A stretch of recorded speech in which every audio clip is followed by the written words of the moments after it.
侧步蹲是我们练习臀腿经常会用到的一个动作，但是有很多同学在做侧步蹲的时候，经常会产生膝内扣或者足弓塌陷的情况。那么我们今天就来分享一个小技巧，来有效的规避我们在做侧步蹲的时候产生膝内扣或者足弓塌陷的情况。那么首先我们就要分析一下，为什么我们在侧步蹲的时候会出现膝内扣或者足弓进一步塌陷的情况。仔细观察的话，你会发现这样的同学有可能是膝盖过于向前，超过脚尖，此时就需要我们胫骨有很强的内旋能力。当我们胫骨内旋不足的时候，我们就会出现足弓塌陷的一个代偿。同时，当我们屈髋到90度的时候，我们需要髋内旋能力。如果你的髋内旋受到限制的时候，或者蹲得太深，那么我们依然也会出现膝内扣的状况。那么为了有效规避上述的这个情况，我们在做侧步蹲的时候，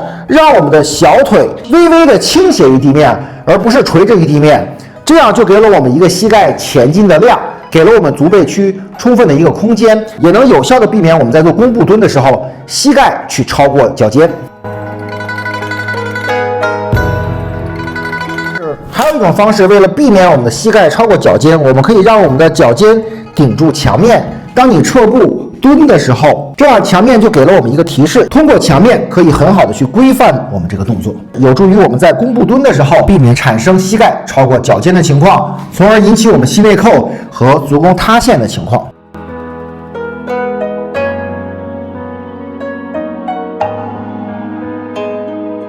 好了，以上就是我们今天的分享。如果你在做侧步弓步蹲的时候，经常也会出现膝内扣或者足弓塌陷的问题，那么就是因为我们膝盖过于向前，造成了我们胫骨内旋不足、足弓塌陷代偿，或者是髋内旋不足、膝内扣代偿的情况。那么我们可以通过上述的这两个调整，去规范和纠正你的侧步弓步蹲的练习动作。关注老王做深度思考练习者，我们下期再见。